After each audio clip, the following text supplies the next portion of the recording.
నమస్కారం. కిరణ్ టీవీ భక్తి ప్రేక్షకులందరికీ శ్రీ పరాభవనామ సంవత్సర ఉగాది శుభాకాంక్షలు తెలియజేస్తూ నేటి కార్యక్రమాన్ని ప్రారంభిద్దాము. ప్రస్తుతం మనతో పాటు ఉన్నారు ప్రముఖ ఆధ్యాత్మికవేత్త, జ్యోతిష్య పండితులు, గాయత్రి పీఠాధిపతులు బ్రహ్మశ్రీ ఇటికరాల సుబ్రహ్మణ్య శర్మ గారు. నమస్కారం గురుగారు. నమస్కారం అమ్మా.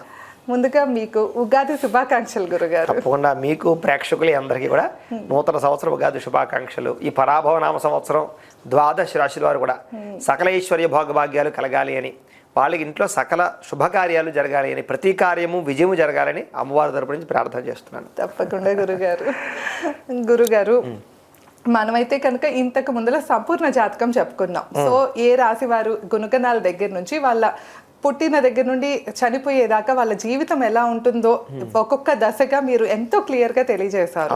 సో ఆ వీడియోలు కనుక చూడకపోతే చూడండి, తప్పకుండా మేము ఆ వీడియో లింక్ అయితే ఇస్తాము డిస్క్రిప్షన్ లో.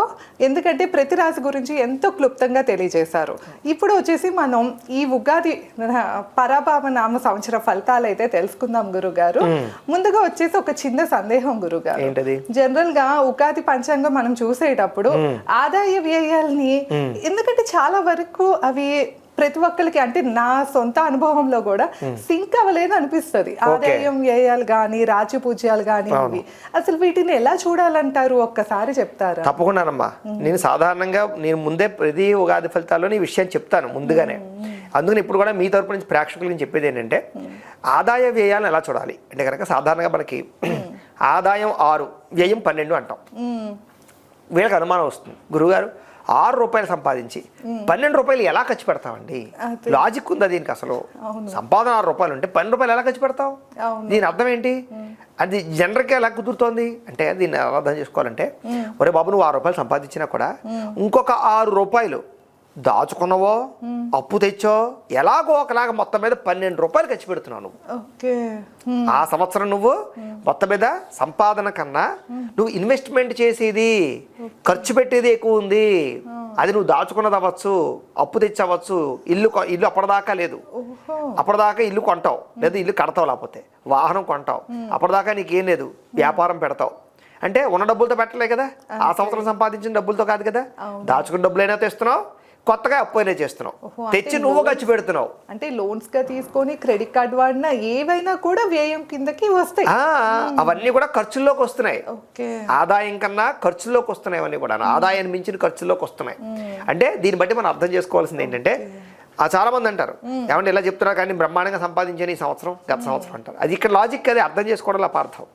అంటే నువ్వు 6 రూపాయలు సంపాదిస్తున్నావు, 12 రూపాయలు ఎలా ఖర్చు పెడుతున్నావు అంటే సంపాదన కన్నా ఎక్కువ ఇన్వెస్ట్మెంట్ చేయగలుగుతున్నావు ఏదో రకంగా. అంటే ఇంకా బాగా నువ్వు ఉన్నతమైన స్థాయికి వెళ్ళబోతున్నావు అని అర్థం చేసుకోవాలి.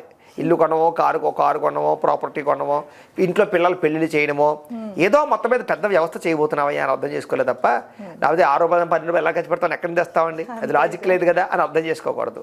ఇది పెద్ద అసలు విషయం ఆదాయ వ్యయాల్లో. ఈ మళ్ళీ రాజపూజ్య అవమానాలు, ఇక్కడ కూడా రాజపూజ్యం 3 అంటాం, అవమానం 6 అంటారు.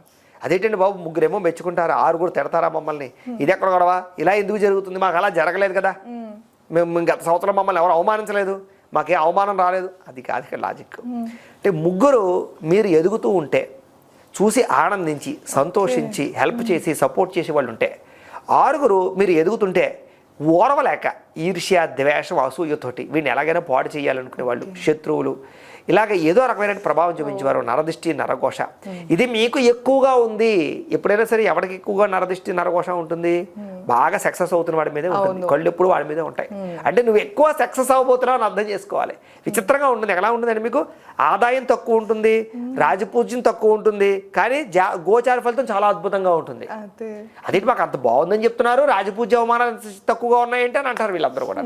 ఇది లాజిక్ అనమాట. అందుకనే ఇది ద్వాదశ రాశుల వారికి వర్తిస్తుంది. కాబట్టి ముందుగా ద్వాదశ రాశుల వారికి కూడా ఇది ఆదాయ వ్యయాలు ఇలా చూసుకోండి, రాజపూజ్య అవమానం ఇలా చూసుకోండి అని ముందుగా నేను తెలియజేస్తున్నానమ్మా. తప్పకుండా గురుగారు. సో అంటే మాకున్న డౌట్ అయితే క్లారిఫై చేస్తారు. గురుగారు, ఉగాది పంచాంగం అయితే మనం తెలియజేస్తూ వస్తున్నాము, ఏ రాశి వారికి ఈ ఇయర్ అంతా ఎట్లా ఉంటుందో.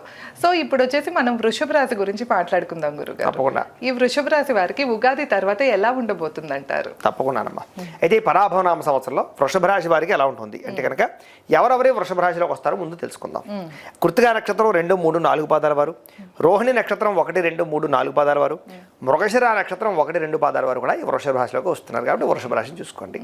ఒకవేళ నక్షత్రం గుర్తులేదు, పేరు బట్టి చూసుకుంటామంటే కనుక మీ పేర్లో మొట్టమొదటి అక్షరం ఈ, ఉ, ఏ, ఓ, వా, వి, వు, వే, ఓ ఈ అక్షరాలతో కనుక ప్రారంభమైతే వీళ్ళందరితో వృషభ రాశి వస్తుంది కాబట్టి వృషభ రాశిని చూసుకోవాలి. అయితే ఈ సంవత్సరం వీళ్ళకి ఆదాయ వ్యయాలు ఎలా ఉన్నాయంటే కనుక ఆదాయం 5, వ్యయం 14గా ఉండబోతుంది. ఇక్కడ కూడా మనం కన్ఫ్యూజ్ అవ్వక్కర్లేదు. ఇందాకనే చెప్పినట్టుగా ఆదాయం తక్కువగా ఉన్నా ఖర్చు ఎక్కువగా ఉందంటే ఇన్వెస్ట్మెంట్లు బాగా చేయబోతున్నారు, ఇంట్లో శుభకార్యాలు జరగబోతున్నాయి, ఇల్లు కట్టబోతున్నారు, ఇల్లు కొనబోతున్నారు, వ్యాపారాలు పెట్టబోతున్నారు, మంచి ఇన్వెస్ట్మెంట్లు అయితే చేయబోతున్నారు ఈ సంవత్సరం మాత్రం ఖచ్చితంగా అర్థం చేసుకోవచ్చు. ఇక రాజపూజ్యం 5, అవమానం 4గా కనపడుతుంది. ఇక్కడ కూడా ఏంటంటే కనుక మంచి పేరు ప్రఖ్యాతులు, కీర్తి, గౌరవ మర్యాదలు బ్రహ్మాండంగా రాబోతున్నాయి వీళ్ళకి. కాబట్టి అందరూ వీళ్ళు మెచ్చుకుంటారు, మంచి స్థాయిలోకి వెళతారు. అలాగే ప్రజల్లో పరువు ప్రతిష్ట బాగా పెరుగుతుంది, మంచి సత్కార్యక్రమాలు చేస్తారు వీళ్ళు. అవమానం 4గా కనపడుతోంది. శత్రువులు కూడా బాగా ఉన్నారు, గట్టిగా ఉన్నారు వీళ్ళు. వీళ్ళు ఎదుగుతుంటే వారలేని వారు ఎక్కువగా ఉన్నారు కాబట్టి కొంచెం నరదిష్టి బాగా కనపడుతోంది, జాగ్రత్తగా ఉండాలి. ఈ సంవత్సరం వీళ్ళకి గోచారం చూసుకున్నట్లయితే కనుక గురుడు జూన్ 1వ తారీఖు వరకు కూడా ద్వితీయ స్థానంలో తామ్రమూర్తిగా ఉంటున్నాడు. అలాగే జూన్ 2వ తారీఖు నుంచి తృతీయ స్థానంలో లోహమూర్తిగా ఉంటున్నాడు. బాగానే ఉంది బలం. శని ఏకాదశ స్థానంలో ఉంటాడు, చాలా చక్కని యోగాన్ని కలగజేస్తున్నాడు. రాహుకేతువులు డిసెంబర్ 5వ తారీఖు దాకా కూడా ఏకాదశ పంచమ స్థానంలో ఉండి డిసెంబర్ 6వ తారీఖు నుండి దశమ చతుర్థ స్థానంలో సువర్ణమూర్తిగా ఫలితాన్ని ఇస్తున్నారు. ఈ రంగా చెప్పినట్లయితే ఈ గోచారం చూసుకున్నట్లయితే కనుక వృషభ రాశి వారికి ఈ సంవత్సరం పట్టిందల్లా బంగారమే అన్నట్టు ఉండేటటువంటి పరిస్థితిగానే కనపడుతుంది. ఇప్పటిదాకా ఉన్న సమస్యలన్నీ పోతాయి, కొత్త జీవితం ప్రారంభమవుతోంది, జీవితాన్ని మలుపు తిప్పేటటువంటి సంవత్సరం. ఇన్వెస్ట్మెంట్లు బాగా చేస్తారు, పెద్ద పెద్ద ప్రాజెక్ట్ వర్కులు కంప్లీట్ చేయగలుగుతారు, అలాగే జీవితాన్ని మలుపు తిప్పే నిర్ణయాలు తీసుకోగలుగుతారు, ఆగిపోయిన పనులను ఎదురుగా వెళతాయి. ముఖ్యంగా విద్యార్థులందరికీ కూడా కొత్త ఆలోచనలు బాగా వస్తాయి, చదువు పట్ల తాపత్రయం బాగా పెరుగుతుంది. అలాగే కొత్త పుస్తకాలు చదవడం కానీ, కొత్త కోర్సులో జాయిన్ అవ్వడం కానీ, వేరే పెద్ద పెద్ద కాలేజీలు సీట్లు సంపాదించడం కానీ, ఇతర దేశాల్లోకి చదువు కోసం వెళ్ళడం కానీ, మంచి ర్యాంకులు, ఉత్తీర్ణత, మంచి ఎగ్జామినేషన్స్లో బాగా పాస్ అవ్వడం, మంచి మార్కులు వస్తాయి. వీళ్ళకి మార్పు మానసికంగా అంటే చెడు స్నేహాలు తగ్గించుకోవాలి, సెల్ ఫోన్ వ్యామోహాలు తగ్గించుకోవాలి, చదువు యొక్క గోల్స్ బాగా అర్థం చేసుకోగలుగుతారు, క్రీడల్లో బాగా నైపుణ్యం వస్తుంది, తెలివితేటలు బాగా పెరుగుతాయి. అలాగే ఉద్యోగస్తులందరికీ యోగకాలంగా కనపడుతుంది ఈ సంవత్సరం. ఉద్యోగ అభివృద్ధితో పాటుగా ఉద్యోగాలు మార్పులు అనుకూలిస్తాయి, పెద్ద పెద్ద కంపెనీలో ఉద్యోగాలు మారడానికి అనుకూలంగా కనపడుతుంది, ఇతర దేశాల్లో ఉద్యోగాలు చేయడానికి చేసే ప్రయత్నాలు ఫలిస్తాయని చెప్పొచ్చు. ప్రభుత్వ ఉద్యోగస్తులు కూడా ప్రమోషన్లు సులువుగా వస్తాయి ఈ సంవత్సరం. ఆగిపోయిన ప్రమోషన్లు ఎదురుకు వెళ్ళడం, లేదా ఉద్యోగపరంగా అభివృద్ధి కలగడం, ఆదాయం పెరగడం, జీతాలు పెరగడం, మెంటల్ టెన్షన్లు తగ్గడం జరుగుతాయి అన్నమాట. ఈ సంవత్సరం నిరుద్యోగులు కూడా శుభవార్త, మంచి అద్భుతమైన యోగ కాలంగా కనపడుతుంది. అలాగే ఉద్యోగాలు బాగా మంచి వస్తాయని చెప్పచ్చు. కోరుకున్న ఉద్యోగాలు కానీ, కోరుకున్న కంపెనీలో ఉద్యోగాలు కానీ రావడం, ప్రభుత్వ ఉద్యోగాల కోసం ప్రయత్నం చేసే వాళ్ళు కూడా కొంచెం సులువుగా ఉద్యోగాలు వచ్చే అవకాశాలు, లేదా రికమెండేషన్ల ద్వారా కానీ ఆర్థికంగా డబ్బులు ఖర్చు పెట్టుకున్నా సరే వీళ్ళకి ప్రభుత్వ ఉద్యోగ అవకాశాలు బాగా కనపడుతున్నాయి కాబట్టి గట్టిగా ప్రయత్నం చేయొచ్చు. కాకపోతే దానికి జాతకంలో గురుబలము, రవి బలము, కుజబలము ఉండాలి. మాలాంటి వాళ్ళకి ఫోన్ చేస్తే మేము జాతకం చూసి ఆ బలం ఉందా లేదో చెప్తాం, లేకపోతే దానికి ఏదైనా బలం పెంచే పరిహారాలు చేస్తుంటాం. తద్వారా సులువుగా ఉద్యోగ అవకాశాలు, ప్రభుత్వ ఉద్యోగాలు వస్తాయి. అది ఉద్యోగం వస్తాయి కోసమే కాదు, వివాహం, వ్యాపారం, సంతానం దేనికైనా సరే పర్సనల్ జాతకంలో కూడా గ్రహ బలాలు చాలా ముఖ్యం కాబట్టి ఒకసారి జాతకం చూపించుకోవడం అలాంటి వాళ్ళు ఫోన్ చేస్తే చెప్తాం. ఇది ప్రధానమైన విషయం. రెండో విషయం ఏంటంటే కనుక ఈ సంవత్సరం నిరుద్యోగులకి ఉద్యోగ అవకాశాలు ఉన్నాయి, పర్మనెంట్ కాని వారికి పర్మనెంట్ అవకాశాలు ఉన్నాయి, విదేశాల్లో ఉండేవారు కూడా ఖాళీగా ఉండే వాళ్ళందరికీ ఉద్యోగాలు వస్తాయి. పార్ట్ టైం ఉద్యోగాలు చేస్తూ జీతాలు సరిపోక పెద్ద ఉద్యోగం కోసం ప్రయత్నం చేసే వారికి ఉద్యోగ అవకాశాలు, H1B వీసాల కోసం ప్రయత్నం చేసే వారికి దానికి సంబంధించిన అవకాశాలు, గ్రీన్ కార్డులు లేకపోతే పర్మనెంట్ అక్కమాలు వచ్చే అవకాశాలు ఎక్కువగా కనపడుతున్నాయి విదేశాలు ఉండే వారికి.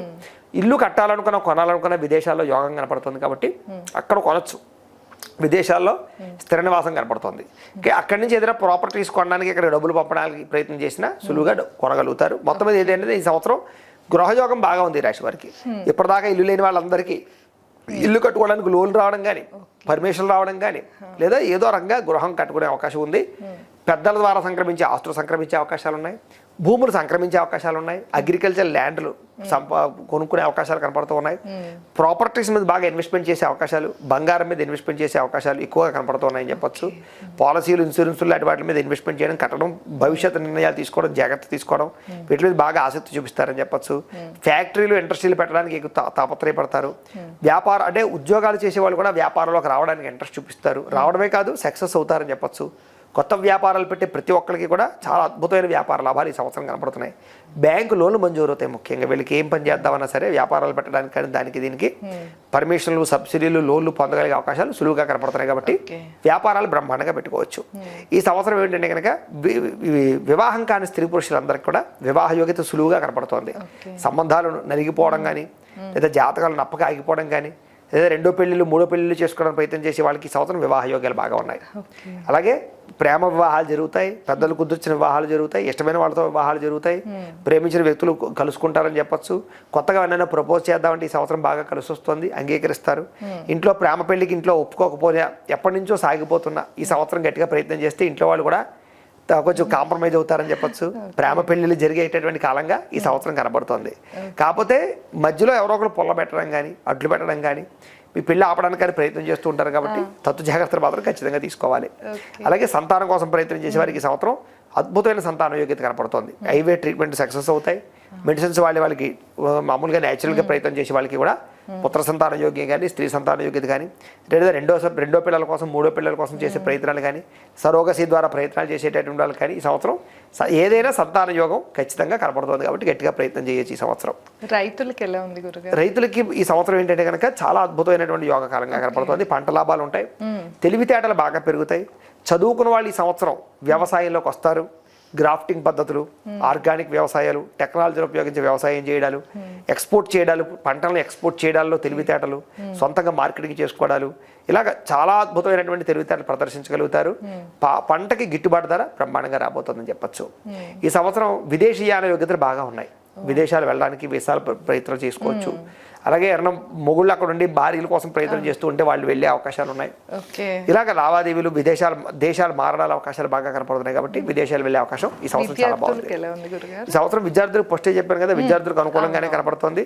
చదువులో ఉత్తీర్ణత శాతం బాగుంది కాబట్టి కాన్సన్ట్రేషన్ ఎక్కువగా చేయండి, మంచి అవకాశాలు అయితే రాబోతున్నాయి. రాజకీయ నాయకులకి ఈ సంవత్సరం అద్భుతమైనటువంటి పదవి యోగ్యతలు, నామినేటెడ్ పదవులు, అధికారి యొక్క మెప్పులు, ప్రజా ఆదరణ, అలాగే ఇప్పుడు ఎన్నికల్లో పోయి పోటీ చేసే వాళ్ళకి మెజారిటీతో నగ్గగలిగే అవకాశాలు, ప్రత్యర్థులను కొట్టగలిగే అవకాశాలు ఉన్నాయి.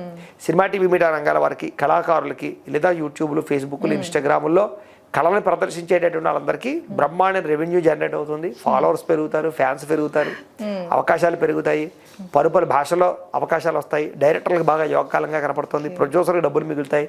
యాక్టర్లకు అనేక రకాల రంగాల ద్వారా మంచి మంచి క్యారెక్టర్లు చేసేటటువంటి అవకాశాలు వస్తాయి. ఈ సంవత్సరం బ్రహ్మాండమైనటువంటి నైపుణ్యం, గ్రిప్పు అన్ని బ్రహ్మాండంగా కనపడుతున్నాయి ఈ సంవత్సరం.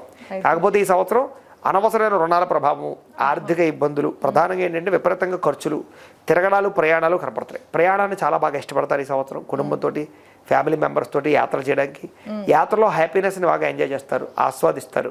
కాకపోతే ఆరోగ్యం విషయంలో జాగ్రత్త తీసుకోవాలి. చిన్న చిన్న వాహన ప్రమాదాలు ఉన్నాయి, జాగ్రత్త తీసుకోవాలి. డబ్బులు విపరీతంగా ఖర్చు అవుతున్నాయి, జాగ్రత్త తీసుకోవాలి. నరదిష్టి, నరఘోష బాగా కనపడుతుంది, ఆ విషయంలో జాగ్రత్త తీసుకోవాలి. నమ్మక ద్రోహులు బాగా ఉండాలి, జాగ్రత్త తీసుకోవాలి. పెట్టుబడులు పెట్టేటప్పుడు, షేర్లు ట్రేడింగ్లో పెట్టేటప్పుడు బెట్టింగ్లు, స్కాముల జోలికి వెళ్ళకూడదు, వ్యసనాల జోలికి వెళ్ళకూడదు. వ్యసనాల వల్ల ప్రమాదాలు ఉన్నాయి ఈ సంవత్సరం. వ్యసనాలు పూర్తిగా మానేయడం, తగ్గించుకోవడం మంచిది. గ్యాస్ట్రిక్ ట్రబుల్స్ లాంటివి, అల్సర్ లాంటివి, రకరకాల ప్రాబ్లమ్స్ ఉన్నాయి. కళ్ళకి సంబంధించిన ఇబ్బందులు ఉన్నాయి కాబట్టి సెల్ ఫోన్ తక్కువ చూడండి. కంటికి సంబంధించి జాగ్రత్తలు తీసుకోండి. మంచి పౌష్టికమైన ఆహారం తీసుకోండి. ఈ సంవత్సరం స్త్రీ పురుష వ్యామోహాలు విపరీతంగా ఉన్నాయి. కామపరమైన కోరికలు బాగా పెరిగిపోతాయి. అనవసరమైన వ్యక్తులతోటి సంభాషించడం, రిలేషన్ పెట్టుకోవడం, ఇంట్లో వాళ్ళకి తెలియకుండా ఏదో చేస్తాం అనుకోవడం, మళ్ళీ దొరికిపోవడం, దానివల్ల మనస్పర్ధలు, గొడవలు, భార్యాభర్తల మధ్య తగాదాలు లాంటివి జరుగుతుంటాయి.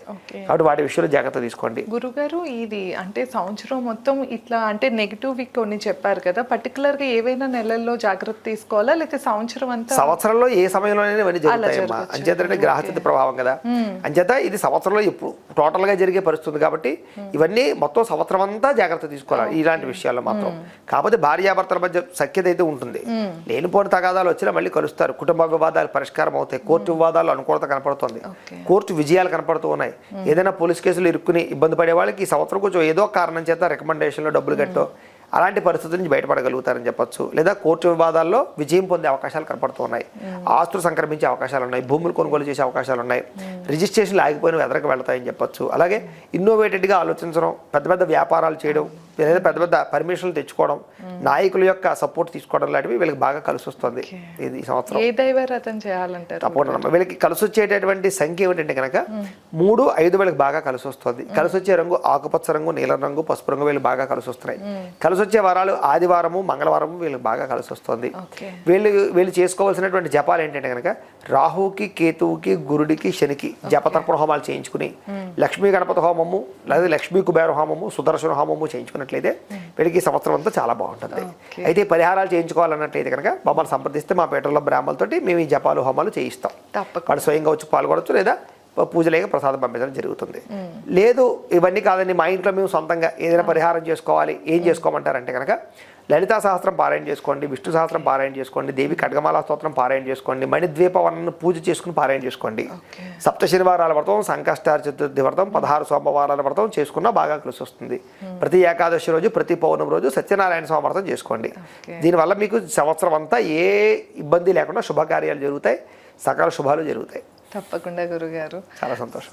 విన్నారు కదా వృషభ రాశి వారికి ఈ 2026 ఉగాది తర్వాత ఎలా ఉంటుందో అయితే గురుగారు చాలా క్లియర్ గా తెలియజేశారు. అంతేకాకుండా వృషభ రాశి వారి సంపూర్ణ జాతకం వీడియో కూడా ఆల్రెడీ మనం చేసామండి. మీరు కనుక ఇప్పటిదా చూడకపోతే డిస్క్రిప్షన్ లో లింక్ ఇస్తాము, తప్పకుండా చూడండి. మీరు పుట్టిన దగ్గర నుండి చనిపోయే వరకు ఏవేవి జరుగుతాయి మీ జీవితంలో అన్నది అయితే ఎంతో క్లియర్ గా గురుగారు తెలియజేశారు. సో అందుకే చెప్తున్నాము. ధన్యవాదాలు. నమస్కారం. నమస్కారం అమ్మా.